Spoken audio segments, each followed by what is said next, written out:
on some guests here if they ever. This actually, most of them, it's not the guest itself. It's I don't know, promo people or whatever the word is for them. Yeah. Marketing, promotions people. Yeah. They're not responding. So I don't know what the word is with that. Yeah, could be. Kathy goes in for a hand operation Tuesday. Oh, I thought it was last Monday. I was going to ask you. No. Oh, okay. Yeah, it's coming up this coming Tuesday. And she gets it done then. They got this new policy now on operations, and they do it everything. I mean, when I had 1 minute until showtime. 6 seconds. Last time I had my colonoscopy, they said, we'll call you the day before and let you know what time to be there. Well, and that's what they do now, and I hate that. Just, tell me the time to be there, and I'll be there. But, call me the day before. You really can't, make arrangements and plans and stuff. And it's, it's crazy because, it's like we have Mom with us. We have to have somebody here, but if they call and say your appointment, it's going to be at 1:00 right after lunch, then, it's hard to make arrangements. Or if they say it's going to be at 6:00, be here. I hate that when they do that because it throws our plans crazy. So, but it's Tuesday, and your show will go live in 5 seconds. 4, 3, 2, 1. Blog Talk Radio.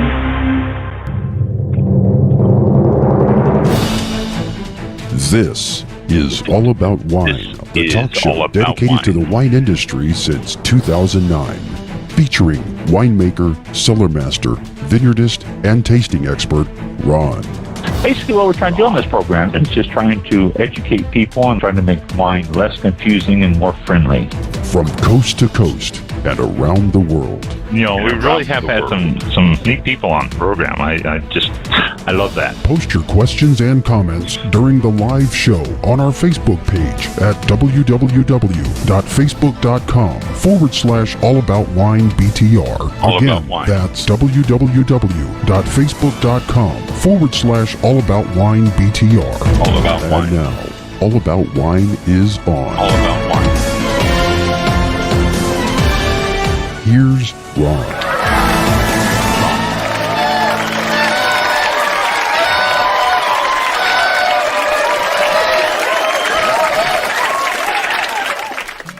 Thank you, bus people. I forgot to ask you? I had a big bad storm go through here about an hour ago. Did it head over your direction, or? Oh, it's been raining. I sent you an email. Whenever it was earlier, about 5:30, 6 o'clock, somewhere around there. I don't remember, but saying, yeah, it's raining pretty good over here, and the thunder and lightning stopped for a bit, but I don't know. And then I'm looking at the radar, and I'm like, it's all in your area as well. So I didn't know if you know what you were experiencing, but well, here we are. So. Yeah, it was really nasty for a while there. It came down with lightning and thunder and cracking right over the top of the house and all that. And I wasn't on the computer then. I was doing stuff out in the garage, and it was pretty nasty. It was blowing and everything, and then it let up, and the sun shined for a little bit, then it started up again. So, and I think it was heading towards you, so I didn't know if you got it or not. No, ours seemed to be coming from the south or southwest, somewhere in that area. I was watching the radar bands and stuff, and I thought, well, that's kind of odd. And I looked on Facebook, and someone in southeast of the county was reporting hail. I'm like, what's up with all the hail this year? Something's changing. Yeah, we're getting that much hail, and it's ridiculous, and not like small pea-size hail. They're talking almost. Like golf ball size, and there's some damage out there just from the hail. It's ridiculous. but yeah, that's what I heard too. That it was some nasty hail coming around out there. They were announcing it, and that it was like you say, a big hail. Yeah. There's just been this year, I don't know, so past month or so, or month and a half, 2 months, I guess it's been. But just the weather's been very odd for Florida, especially when you're talking about the hail and the size of the hail. We don't get that. We don't get that, you know, and tornadoes too. I mean, there was tornado warnings for the mid part of the state yesterday evening, and they were saying, you know, Florida doesn't get the EF5s or 4s, even 3s, or, you know, but sometimes 1 and 2s, and that's enough to, you know, if somebody's standing by a window, to blow out the window and injure them. But you know, there was tornado warnings yesterday afternoon. So I was watching the news earlier. They did a report down in Fort Myers, and along that area, you know, they were hit by Hurricane Ian, and they still haven't rebuilt yet. They haven't. I mean, a lot of businesses have closed, and they said a lot of business owners have had to, you know, take on regular jobs, and, you know, they've let their businesses go because they can't rebuild. It still looks all torn up, really bad down there. They're trying. I saw a similar report that's saying that, you know, they're trying to get supplies in and stuff like that, and that's been just a nightmare trying to get stuff in so they can rebuild. And when they do get a hold of somebody to get stuff in, it's just so outrageous on the cost that they just say, no, we'll just wait. We're not going to do it now because the insurance didn't cover the exorbitant cost for things. So that's sad. Yeah, it is. It's bad. Florida's been weather challenged for a while here. I just saw an email. I finally got a response from one of my people. Have a guest on the 22nd. It looks like so. I'll confirm this and get you the information, and we'll look at our guest here. It's been an ongoing thing. First heard from these people back in 1st of May, and she's Somsation. She's a guest with Somsation, or she works with Somsation, another one, and one of the sommeliers on there. We talked to the owner of Somsation, and she said she had sommeliers all over the place. Well, this Elise is her name, and she is one of the sommeliers that does the programs and stuff. So she will be on the 22nd. Is that right? Is that the Thursday? Yeah, Thursday, yeah. Yes, it is. Yeah. So 3 weeks.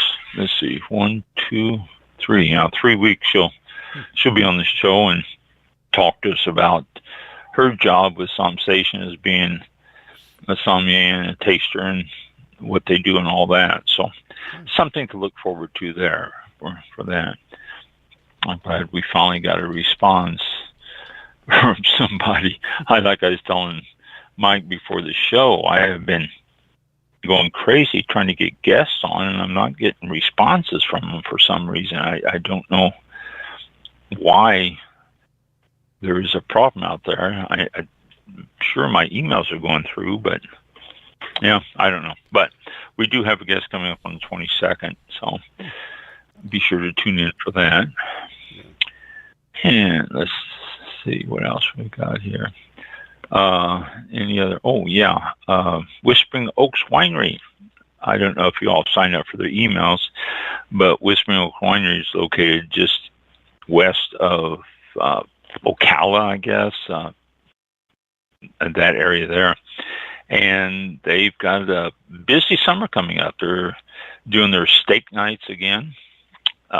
The choice of grilled beef medallions or surf and turf, which includes beef medallions and grilled shrimp, or 12-ounce ribeye, or fresh fish or chicken All that's served with a large baked potato, veggies, a ranch-style baked beans, a plated salad or soup, and fresh baked bread. $32 a person, does not include tax, gratuity, or alcohol, but it is delicious.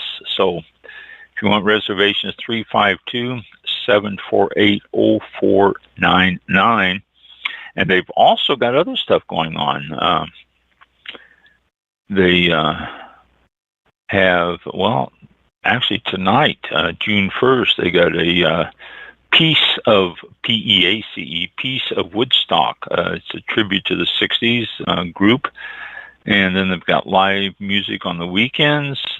And coming up, they have a jazz music on Wednesday from 2 to 5. And Motowners are back to Whispering Oaks. Doesn't give a date when they'll be back, but they got a big Motown show. So lots of stuff happening, a lot of music and stuff at Whispering Oaks. They're located in Oxford. Again, that's just off of I-75, north of Tampa, east or west of Ocala and Gainesville at 10934 County Road 475. And their phone number is 352-748-0449 again.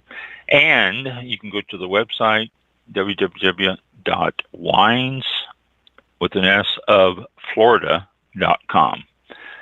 So a lot of stuff if you like music and all that. Beautiful place up there, beautiful atmosphere, and great venue for all this stuff. So something to check out in this month and for the summer coming up. There's lots of stuff going on there. And let's see, I had another winery. I was just going to say real quick that $32 for a 12-ounce ribeye. I don't know if that was included, but that's really a good deal compared to what I've seen at some restaurants out there. 12 ounces, that's a big steak. That's a big steak, yeah. That's a good size steak. And, that large baked potato and, all that stuff that goes with it. That's, that they make fresh bread too and all that. I've been out there on tastings. I've had their fresh bread. Oh my gosh, that is so good. So, you're right. It's a good price. It's well worth it. So if you get a chance, anyone get out there and try it and give them a visit. They got some great wines too, some blueberry wines and different things. You've been there, haven't you? Yes. Yeah, I did. Mike, I did a tasting. I think I don't remember if I bought wine or what, but it like you said, it's a very nice place. It's I think we just had a picture of it scrolling past on the little video thing, and there's Bunker Hill coming up. Yeah, it's really a nice place. Good parking, decent parking and everything, and it's I think it's coming up around here. But good atmosphere, good people. So yeah, check it out. Hello? I think Ron went silent. Oh gosh, Ron. Hello, Ron. I don't hear him. Let me check something real quick. Yeah, I heard that. Let's see. I don't hear Ron. Let me try something here. I am not connected. Oh.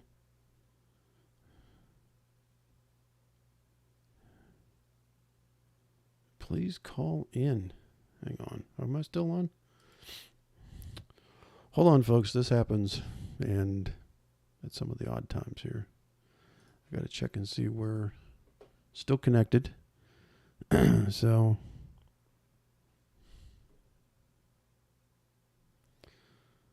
okay. Let me try calling in here. Oh, I don't want to do that. No, Ron is... I think Ron disconnected. Yeah, Ron disconnected. He tried to connect again. but could not get on as a host.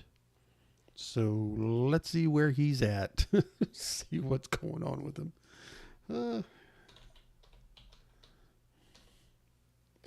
Let's see if he tries to call back in here in a minute. You're listening to... Oh, let me put the little... Where's the weather warning? There it is. You're listening to All About Wine with Ron somewhere. He'll be here.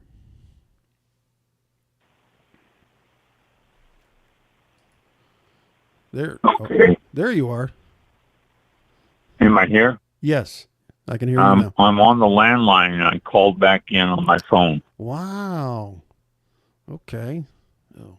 I got the beep while I was talking, and I go, oh no, I'm gone. And I was gone. I don't know why it does that. Yeah. Last week we had a glitch, and I couldn't get in at all. Yep. And then this week it cut me off. 12, 13 minutes into the show. I don't understand what's going on. It's insane. Blog Talk Radio, there's an issue here, something, I don't know. Yeah. Yeah. And I'm glad we don't have a guest. And in fact, it's happened with guests before, but oh my gosh. Yeah. But yeah, I called in on the guest line, and I can't get, I can't talk to you on the guest line because they told me it was, stop that directly. It had a little notice on there to call in as the host, and I go, no, I'm not going to call in as the host right now. Give you a second to call back in. Yeah. And then I started loading up. Yeah, so I called in the host, and I started loading up on news. Yeah, I was like, give them something. But 10 minutes. Yeah, I had to put in the host pin. It connected me. It says, apparently you're calling into a live show. Hang on while we connect you. And so exactly. I was on a live show. It connected me. Yeah. That's crazy. I don't know why it does that. It just gives me this weird beep, beep, and that's it. I know I'm disconnected. I don't know the reason or what that's all about, but I'm back on it now. Oh, geez. Okay. Hey. So, here we go. We've got some information for y'all, and just some wine news as always. Is this the page I want? It's not. Yes, it is. No, it's not. What's going on here? Here's the page I want. Okay. So let's share some wine news and wine information with you today. Cornell University has created a new wine variety. Cornell is very good about that. They're constantly creating new wine varieties that will grow in cold climates and stuff like that. And they have created a new one. This one they have been working on for many years. It's like 14 years they have been working with this thing and growing it and trying to get it. Well, no, I said 14 years. They said, this article says, introducing Aravel, Aravelle, Aravel. So this is a new white wine grape that was 42 years in the making. Oh my gosh, 42 years. That's crazy. It was a hybrid made by Bruce Reich, who is a well-renowned wine grower, wine breeder, wine crossbreeding and all that. He's created so many. But he made this hybrid by crossing the Kioga white and Riesling grapes in 1981, back at the start of his career. Now he's made 14 different grape varieties, and he announced that the Aravel release at the Business and Knowledge in Viticulture conference in New York on the 28th of March. He said it contains traits of Cayuga White, a grape developed at Cornell in 1972, which is, it was created to be resistant to bunch rot and mildew diseases, and it was easy to grow. And it ripened early to mid-September, which beat the weather up in that part. And he said this new variety combines those traits with the taste qualities of a Riesling grape. And it says the Rieslings grow very well in New York. I talked about the Riesling in New York before. It is a beautiful grape out of New York. And it's also fairly winter hardy. And but the problem is it's been susceptible to fruit rot during the wet period. So they deal with that. But it's, the weather's pretty consistent. Rice is 14 grape varieties he was released under his program over his career, starting with Traminette in 1996 and doing others ever since then. He just came up with quite a list of grapes to his credit that are being used throughout the northern climates, because most all of them are cold resistant and resistant to the problems that are, plentiful in the northern climates. He said simply, grape breeding requires multiple steps with many years of planting and testing to ensure that the quality and growers' trusts are there. Says crosses are made based on goals and objectives of what is known about the plants that breeders have developed. So it's a long process. He said thousands of seedlings may be planted each year, with each one represents a potential new variety. And then these seedlings are tested for 5 to 8 years. And, it takes about 5 years for a grapevine to give its complete the total crop. They don't just give all the grapes first year. It usually it's about 5 years to get mature enough till you get the full crop out of it. And so that's one of the delays there. And they want to be sure that it survives that period of time and nothing happens and all that. 3 to 4 years after that, they begin fruiting after it's planted. And so some 12 to 15 years in, if the vines look promising, then the breeders propagate them and send vines to nurseries.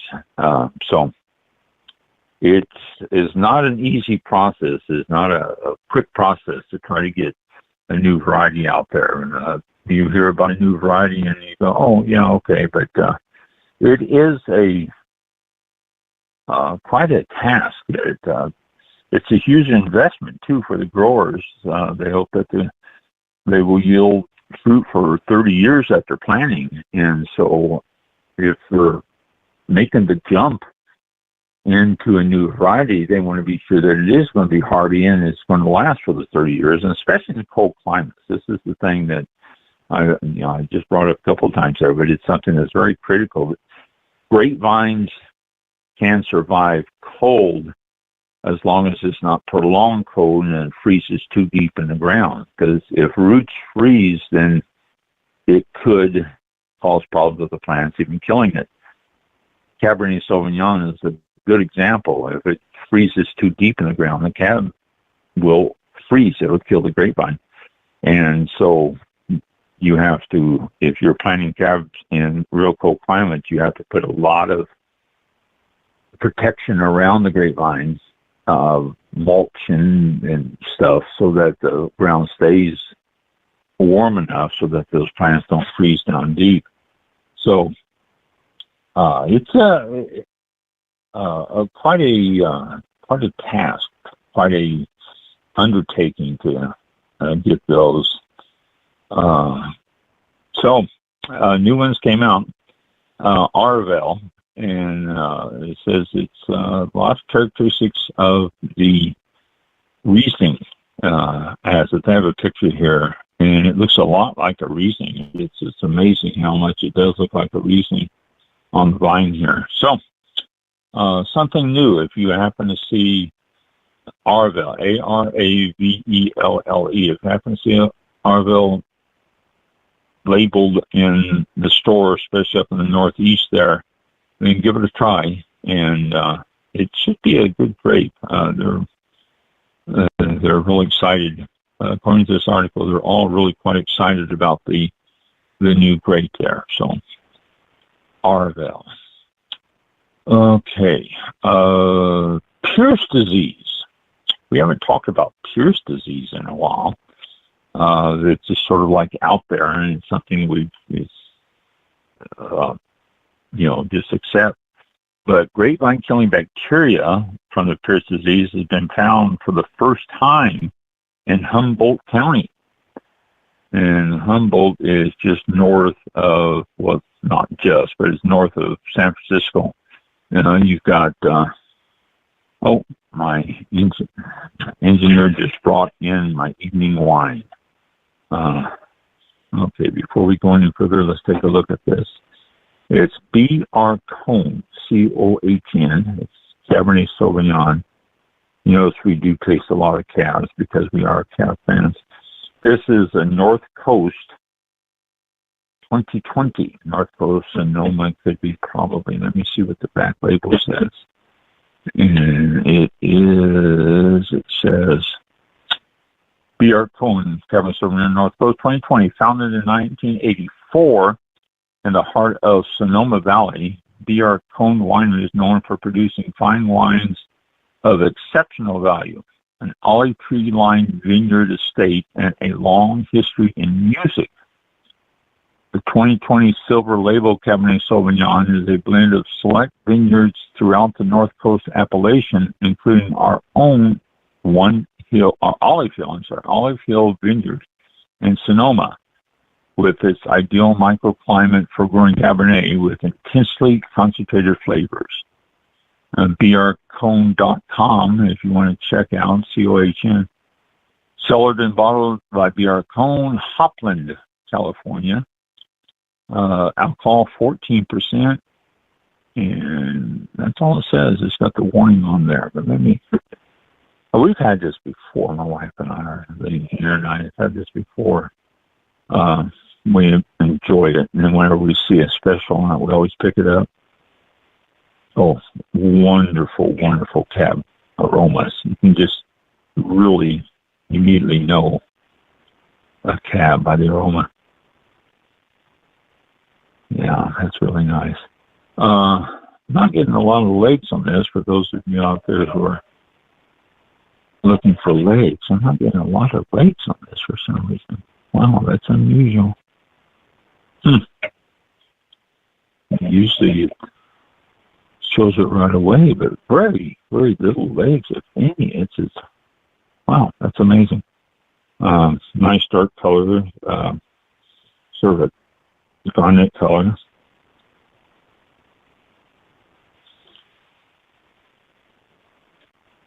Okay, the first sip.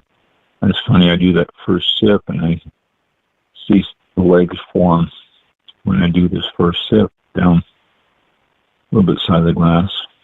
Second sip.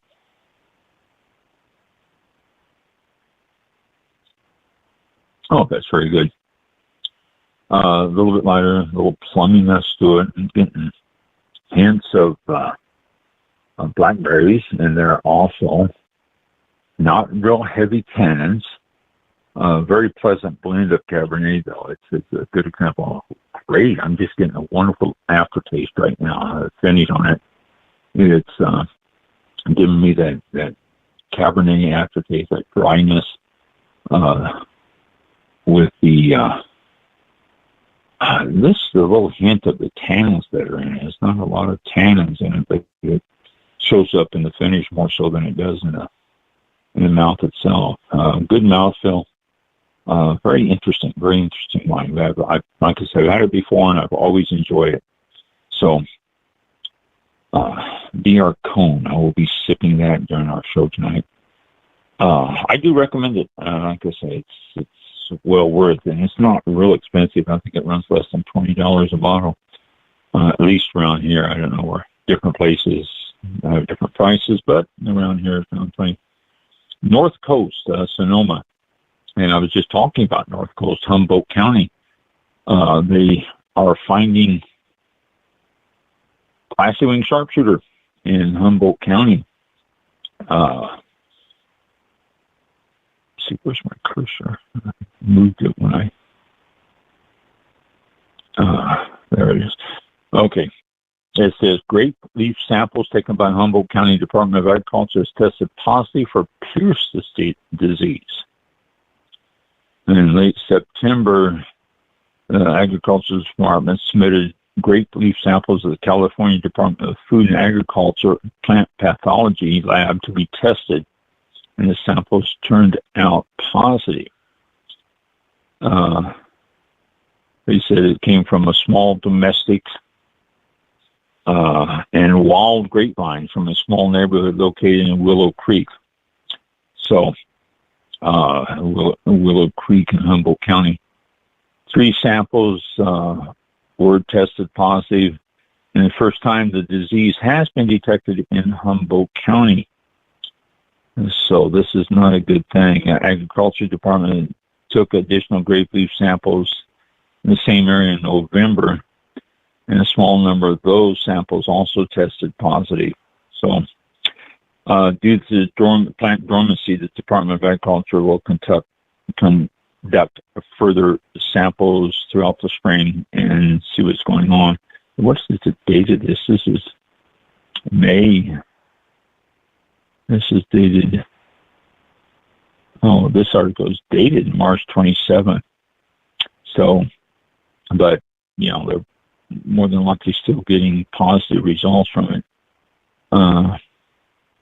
But they are saying that it is here and they need to really start monitoring it. If it gets in Humboldt County, why would go to Humboldt County and not southern part of the county before that, down in Sonoma? And, well, actually, it's Humboldt, Mendocino, Sonoma, and across the mountain, Napa, and then down to San Francisco. So if it's in Humboldt County, I'm surprised it's not moving south. But they will be monitoring it, seriously monitoring it, and keeping on top of that, because that could be devastating if Pierce disease gets around California and Napa areas and stuff like that. Okay, I had to top off my glass here. The engineer always brings in just enough for a sip, and then okay, so Pierce disease, we haven't talked about that in a while. Here's something I saw that is going to be interesting. California has a ban on pesticides that goes into total effect by 2050. Now, you say, yay, that's good. Yeah, it is, but boo, that's bad, because the article here says California has unveiled a sustainable pest management roadmap, which is a long-range plan towards environmentally sustainable culture. And it focuses on elimination of pesticides by the year 2020. Well, okay, good. But it's not just vineyards, but it's everything. No more pesticides, and all the trees and all the stuff that they have in California. And they do use pesticides on some of those. I mean, it's limited, but they do use pesticides because of, Pierce disease or any number of other bugs that could get into the plants and all that. So they're trying to get farm animals. Vineyards are already looking at doing what they can with control of the bugs and the grass and all that, and they're bringing sheep in. So the sheep controls the weeds by eating grass and the vine leaves, and there also gives them manure into the soil, which helps. And it produces milk for the lambs, and the pasture raised meat is sold and all that. So it's another plus for the vineyards. But it says, while it's the vineyards are being environmentally conscious, the growers are being environmentally conscious about this, they have to start moving into the, organic aspect of growing, because that's basically, when you start limiting pesticides, that's what you're looking at. I can't help but think, when I was out in California a number of years ago, last time I was spending time out there, I was visiting a vineyard, and it was a grower of quite a few acres. They had over 5,000 acres in different vineyards in central and southern California. And I was talking to the head man of that, and I said, "Do you have any organic vineyards in the system?" And he says, "Yeah, we have acreage that we keep organic." He said, "But," he says, "we always look at it that at the first of the season, when we get the plants start bud break and all that, everything is organic." He said, "Until we start seeing vineyards being attacked by bugs and by different things, and no more organic. We spray them so we can kill it, so we can have a crop. Because if we don't, then we could lose vineyards and we could lose grapes. So we spray it, and we are no longer organic in that vineyard." Well, if they go till they cannot spray chemicals on it, then that's going to create a problem in the fact that, what are you going to do now? You can't spray it, so it's going to have to be an organic spray, which some organic sprays do work, and they're working on making better and better organic sprays all the time. But it's still going to be something that might be a problem with trying to keep the grapevines completely productive and getting all the crop you can out of it, which could create a problem there. Organic farming or biodynamic farming might be an alternative too, because the grapevines that are being farmed biodynamically seem to be doing well without the sprays and stuff, and the crops are coming out well. So it's something to do. They've created a U.S. slow wine guide, which creates an awareness for matching eco-conscious wine producers with like-minded wine drinkers, and it's available in digital and print form. And it showcases wineries in California, Oregon, Washington, and New York. And the guide considers wine quality, adherence to terroir value, and environmental sensitivity. So it's like eliminating synthetic herbicides. They say, and I quote, "The guide had mostly been marketing to the trade, but the tipping point is it's a guide for consumers who prioritize land stewardship. We have become advocates for producers that want to farm transparently, and we list many organic and dynamic farms that are not necessarily certified. We are inclusive. Consumers deserve to know about them as well," which is a good thing. I mean, if you're looking for organic wineries that are not certified, and certification, I mean, we've talked to people and we've had guests on that told us the process of certification for organic and for biodynamic, and it's quite a process, and it's a process that has to be monitored and re-certified periodically. I mean, you can't just get your first certification and say, "Okay, now we're good." You've got to continue being on top of the whole thing. And with this new law that goes into effect in 2050, they're all starting to slowly gear up for it now. So it may affect prices and production, and even, if I dare say, the taste of some wines. It may improve the taste if they quit using pesticides on it and all of them start going straight organic or even biodynamic. You may see a a cleaner, better taste. Those who produce it organically and biodynamically say that it is an improvement on the quality of the wine and the taste. So, and maybe everything coming out of California will be even better in next 30 years or so. We'll see. I hope I'm still around to be able to taste it at that time and see what's going on.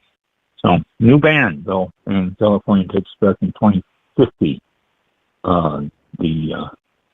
No pesticides. See that? California bans pesticides by 2050. All over the state. So, it's going to be interesting. I mean, not just grapevines, but it's also going to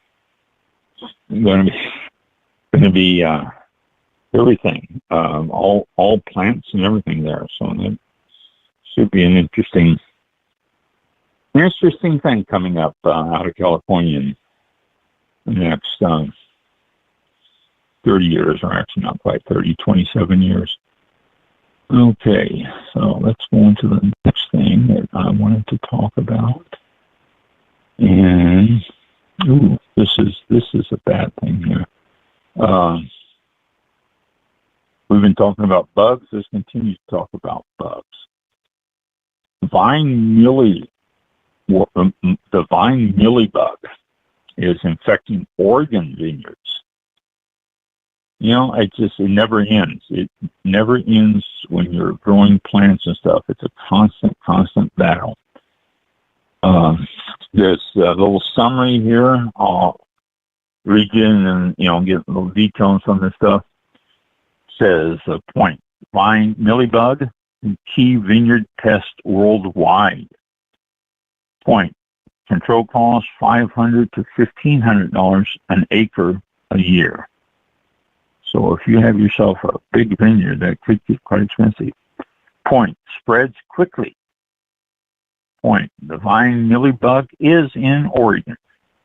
Point, it is suited to Oregon environments. Point, can be found underground. Point, chemical control is difficult. No, that's not a good thing. Point, it's a vector of vine leaf roll virus. And point, quarantine may be key to manage spread. So if they find it, they're going to have to quarantine the area that's doing it. But some points from the article here. The problem in Oregon is that they tend to think that they are insulated from the problem of the vine mealybug, and they don't realize that the climate, they thought that the climate is not suitable for the vine mealybug, although they are finding it there now. And it thrives on the ground, so it's not something that you can just walk up to a leaf and turn it over and there's the vine mealybug on the bottom of the leaf, as you can with other bugs and stuff. They usually like to stay under the leaves, but the vine mealybug loves to live below the ground where the soil conditions are pretty much stable and they don't have to worry about the climate above ground or anything. And the bug itself is a soft, flat, oval, segmented bug, and it derives its name from the white mealy wax that covers its pinkish body. Mealybugs differ from other mealybugs. The vine mealybug differs from other mealybug species, such as grape, for a few reasons. The male mealybugs, similar in size as the females, have wings, and males fly short distances several times a year to mate with wingless females. So therefore, they are spreading around doing that. Then in the winter, the vine mealybugs stay under the bark, within buds, and in roots. So as the temperatures rise in the spring and summer, they inhabit all parts of the vine. And the problems stem from the sticky, sweet honeydew they secrete, which drops onto vines, producing black, sooty mold. The honeydew also attracts ants, and ants eat the honeydew and in return protect the vine mealybugs from predators. Ants also act as unofficial Sherpas, carrying vine mealybugs from roots to shoots. Oh my gosh, you got a big problem on that. Consequently, vine mealybugs can contaminate and spoil fruit, grapes. More importantly, they serve as a vector for deadly grapevine leaf row disease. An infection occurs when vine mealybugs feed on the flume or vascular tissues of the grapevine, transmitting the virus from plant to plant. As a result, diseased plants may reduce yields, change grape ripening after altering chemistry, or the plant may die. Sounds a lot like the glossy winged sharpshooter also. They feed on the thumb of the plant and cause problems there too. So it is an issue. It is a problem. And it's a problem that they are monitoring, seriously monitoring in California now. They said that there was a management company that moved plant materials and harvesting equipment from the Coachella Valley into Bakersfield and Fresno counties in California. And it says subsequently, in about 14 years, they had spread into Napa Valley itself. So, a problem. Prevention is hard. Protocols for immediate quarantine is really the best practice. And sanitation is critical in everything that they do to be sure that they don't carry bugs from one vineyard to the next. But the vine mealybug, yet another bug to worry about on grapevines. Napa Valley Cabernet Sauvignon. Napa Cab still matters. Everybody, you speak of Cabernet Sauvignon and Napa comes to mind immediately. That is the main wine coming out of Napa, you think. The rise of Cab in Napa. Let me read you this little small area here that was interesting. It said that when in the 60s, Riesling, Gewürztraminer, Chenin Blanc, Zinfandel, and Merlot were planted all over Napa, and nothing was really the king there. And there was some Cabernet, but it wasn't really that prominent. And early vineyard plantings in Napa were the result of settlement following the gold rush, and most of the prominent producers were German origin. And because of that, Riesling and Chardonnay became the grapes that they were planting more than anything because of the German influence on it. In 1976, British wine merchant Stephen Spurrier organized a formal wine tasting in Paris of Bordeaux, Burgundy, and California wines, resulting in a California Cabernet Sauvignon and Chardonnay taking the top honors over the French entrants. This was the Judgment of Paris, as it came to be known. And everything changed after that. In 1991, a news program on 60 Minutes aired a report called The French Paradox, stating that the antioxidants in red wines were beneficial to health and contributed to a lower rate of heart disease among the French. Well, the report flipped the switch for American consumers, and they said, we want red wine. And they really started to drive the embrace of red wines. So at about the same time, the 100-point scoring system came into effect on wines. It's funny how all this stuff started to happen about the same time. The 100-point scoring system came into effect, and it helped people navigate the wine world. The higher the score, the better the wine was, and so people were starting to look at the scores. In the late 90s to the early 200s, winemakers started to chase the trends of higher scores, and it was something that drove the wines more than anything. And it says if picking at 25 brisk got you a high score, then picking at 26 or 27 brisk must get you a really high score. Well, bricks is the sugar levels on the wines, and they pick it at 25 bricks and turn it into a big, bold, high alcohol because you ferment out the sugars and turn it into alcohol and get a big, bold wine. So they figure, if the 26 or 27 bricks is going to give you an even bigger, bolder wine, which is going to give you a bigger, bolder score that people were doing.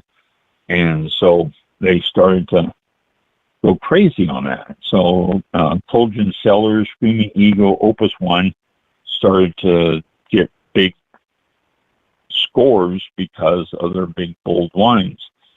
Robert Parker and Wine Spectator was the one that was really driving it more than anything there.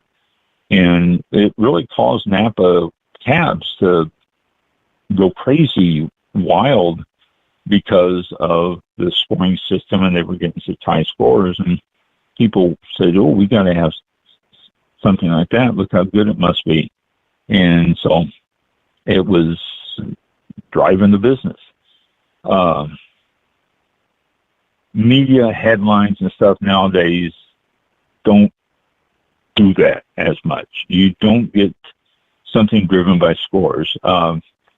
Strong demand continues to drive prices for Cabernet, though.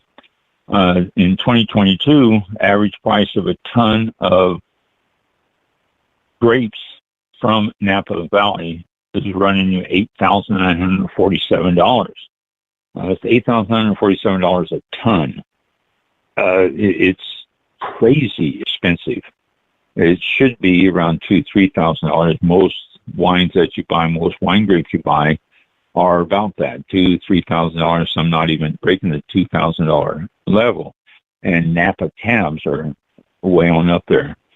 It remains the top wine grape planted in the Napa, red or white, and it accounts for more than 52% of the overall plantings.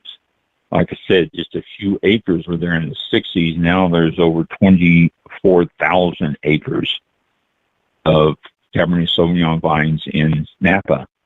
The average price of a bottle sold direct to consumer from Napa Winery, $73.34 in 2022. That's up $8 from earlier in the year. And it's also the average tasting room purchase in Napa County. If you go up there and taste wines and buy the average purchase of a tasting room, $377.87.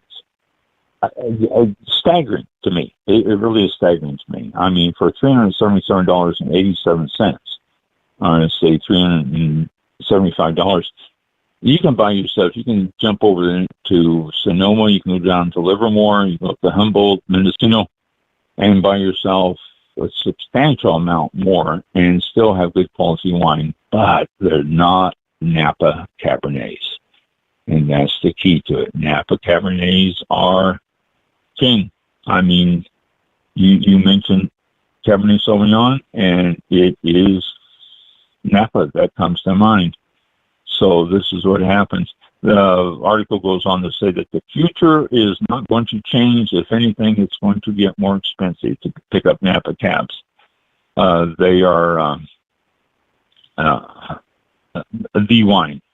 The wine, if you want Cabernet Sauvignon, you can get French vins with cabs in it. You can get Cabernet from different areas around the country, but they're still not Napa. That is the standard which everyone strives. This is just like a Napa cab. Well, no, it's not. It's just like your cab, and be proud of it. I've had some very expensive Napa cabs, and because I know the price of it, it just sort of makes me think, oh my gosh, this is this much money. I've had some nice ones that were a quarter of that price and were very good. So, but that's just me. I'm looking for wines that will satisfy me and not bankrupt me. And some of those Napa cabs with their big, bold tannins and big, bold alcohol and all that, those aren't ones that you go home and open up with your the spaghetti dinner tonight. Those are the ones that you put in your cellar or wine cabinet and you let that thing sit there for 15, 20, 25, 30 years, and then it's ready to be drank and ready to be enjoyed. But I can't see doing that. I've got wine put away now that I'm slowly bringing out, and they're great, but that wasn't wines that were that much money back then. So when I bought them, so Napa is still king. It's for a cab. If you want a cab, Napa, no doubt, is still the king. But by all means, watch your. If you got the money to spend on it, then good for you. Go for it. But I can't do it myself. Okay, let's see what we got here.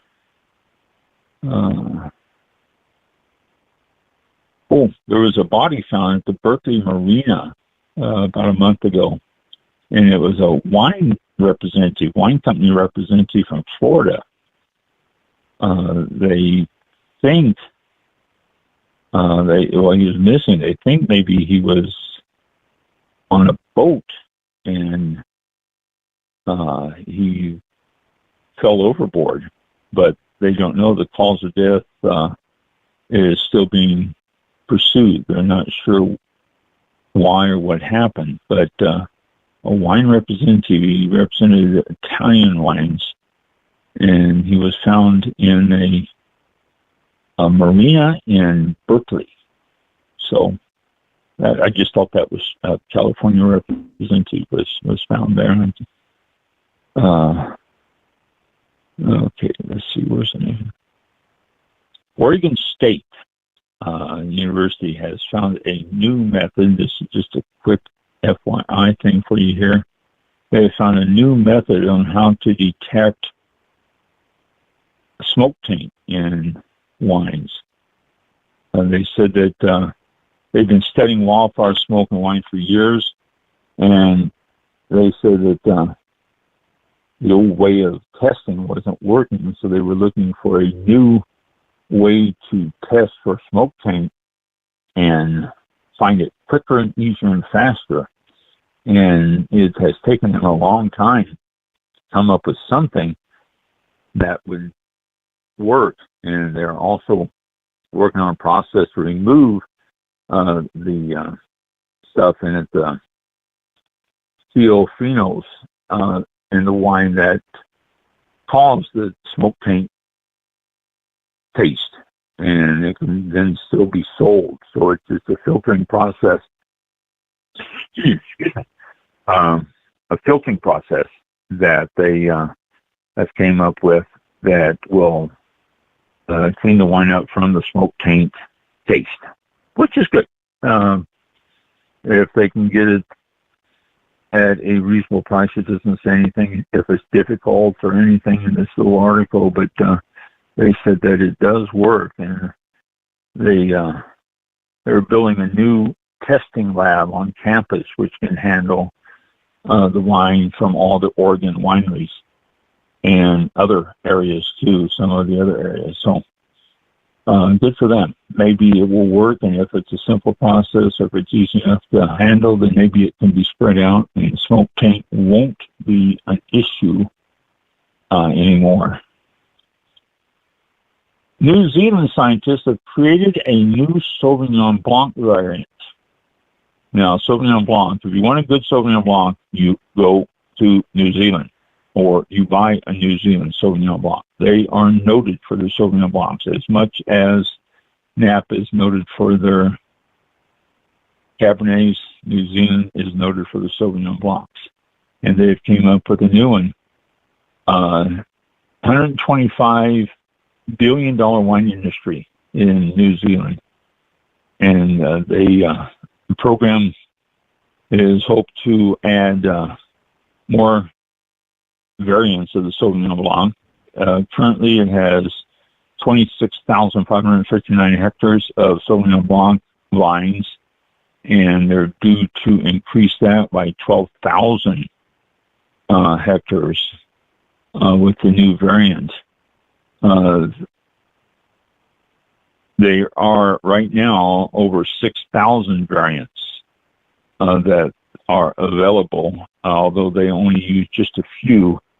But it's something like the Pinot Noir. The Pinot Noir has all sorts of variants, and the variants don't mean that the wine's going to taste different. What it simply means is that they grow better, or they are resistant to something, or they the bud break is sooner, or a little bit later even, and they ripen sooner. The variants can cause all these different things, and of the 6,000, I don't believe, it doesn't say, I don't believe they use all of them. I'm sure they don't.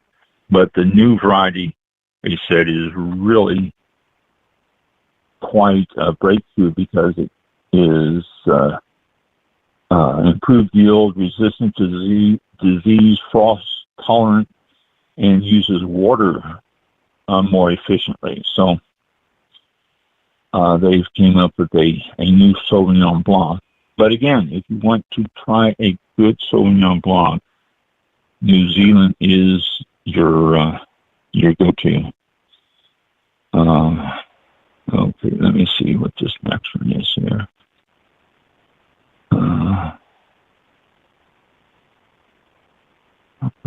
Where is it? This one I want. Yeah. Oh, here we are. Effective January the 1st, 2024, California wineries and distilleries will have reporting and payment obligations to Cal Recycle under what they call the bottle bill. Now, yet again, another thing in California, and this will add cost to your bottle of wine. California's state-to-container deposit system established the Recycling and Litter Reduction Act called the Bottle Bill. And as such, wineries and distilleries will now be required to comply with the Bottle Bill's California Redemption Value Payment and Reporting obligations beginning January the 1st. Importantly, because all wines and spirits sold in California after July 1st, 2025, must be labeled with some type of approved statement. Producers should start including this information on the bottles and or labels as soon as possible. So you'll see that popping up on California wines before long. The type of beverages that this is applied to is beer, malt beverages, wine, spirits, and spirit coolers. And it's for bottles smaller than 750 milliliter or 24 fluid ounces, it's 5 cents a bottle. For 750 milliliter or larger, it's 10 cents a bottle. And for boxes, bladders, pouches, and similar containers, and these are wine in a box, it's 25 cents. And they have a restoration and payment method that they have to follow and submit on a monthly basis. So, labeling obligations, all wines and distilled spirits in California sold after July 1st, 2025 must be labeled with CA redemption value or California cash refund or California cash refund or CACRV. And it can be added on the actual label or by sticker, stamp, embossment, or other similar methods. So you'll be seeing that popping up on California bottles because they'll probably include it on the labels because it's easier just to have it on the label and as they're printing it. It will cost them more for each one. You can redeem it, but it will cost you more. They're not going to absorb the cost if they ship it out of state. So watch for the California after 2025, so 3 years from now, or 2 years, this is 23, 2 years from now, you're going to start getting added costs up to $1.20 a case for bottles, 750 bottles, and quite a bit more for box. What did I just say, let me see where I find it again there. Yeah, 25 cents for box wines extra on it, and I'm sure it will be printed on there. So it's going to cost more because of the regulations. If you want to save all your bottles and drive them back out to California, you can get the refund on it. It's simple as that. Okay. Washington State, growing biodynamically. They are starting to embrace it more and more up there. Currently, 3 of Washington's approximate 1,000 wineries hold the Demeter Certified Biodynamic certification. But others are seriously looking into it, and they're trying to they've talked to the 3 wineries and all that, so we may be seeing more pop up there. But 3 of them right now in California, or in Washington, hold the biodynamic certification. If you're curious, it's Hedges Family Estate and Domaine Magdalena, and Domaine Magdalena. Both of those are Red Mountain and Willridge Winery in Neches Heights in Yakima. So, but they are looking at increasing their biodynamic growth in Washington. Okay, and let me see the next one here. I know it's after 8, but these are, I just wanted to cover a couple more here and we'll be done. Let me see if California growers are having a problem with the atmospheric rivers. We all are familiar with those because we all heard about it and saw that moving through. The atmospheric rivers in California, where you see those rain rivers. Now, because of that, it's causing plant pathogens that they haven't seen for decades in the state. There's the moisture in the ground, the moisture in everything is really causing a problem that they did not anticipate because of all the water, and it is causing problems that were actually stopped many years ago. There's a soil-borne pathogen found mostly in tree roots, and it doesn't usually spread to the branches, but because of the storms and the right conditions, the pathogen swam up trunks as the winds blew the spores into the air, and the rain dropped it back down into the canopy, and some of the trees and orchards are going to be dying, and they can try to prune the infected branches off or apply fungicide, but it's not guaranteed that it'll work. Also, the same thing, there's another pathogen, which I'm not even going to try to pronounce the name because it's a scientific name, is found to get in wounds caused by pruning, and it could cause the twigs or small branches to be infected, and it could cause the plant to die. But some more problems from the atmospheric wave that came through back when California had had all those rains a few months ago. And then the last thing here, excuse me, 7 new AVAs in the country. And I'm going to read you this because these aren't your traditional ones that you say, oh, there's a little AVA that popped up in California. These are all around the country, 7 new AVAs. Connaught Creek AVA in Ohio, Conneaut. Connaught. It's near the Grand River Valley and one of Ohio's other 2 single-state AVAs. So Ohio now has 3. Connaught Creek covers 37,116 acres. There's a couple of wineries, famous wineries in there, and Riesling, Pinot Noir, Cabernet, Chardonnay, common grapes.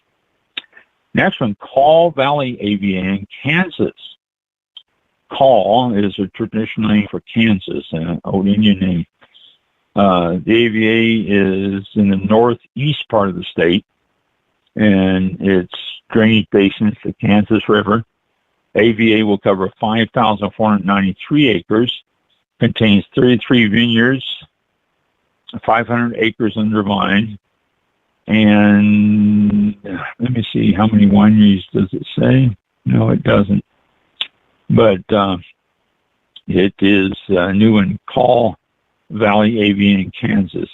Next one, Nashoba, Nashoba, Nashoba Valley AVA in Massachusetts. Nashoba Valley is located between Nashoba Hill and Mount Wachusett, and it's about an hour north of Boston. And the mountains in the valley hold the warm area and protect the regions from the harsh wind from the coast. The AVA acreage is 57,000 acres. They've been growing grapes there since 2008. There are only 2 vineyards with less than 100 acres, and there's a winery called Ironap Cellars, and they've got a variety of different grapes there. Albarino, Lemberger, Marquette, Arundel, and Arundel's one I just told you about, and Cabernet Franc.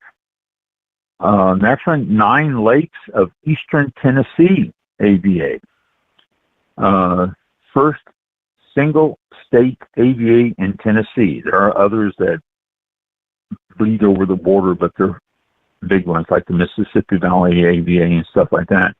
This is in Eastern Tennessee, and it has 32 vineyards, 29 wineries, 232 acres are planted, and it's a 2.6 million acre area. So it's a rather large area, but that's the newest AVA. Champlain Valley of Vermont. This is newest AVA in Vermont, but the first AVA solely in Vermont. It's on the eastern shore of Lake Champlain, and it gets cold, but they planted grapes from the University of Minnesota that are very cold tolerant, Marquette and La Crescent, and currently there's more than 115 acres under vine.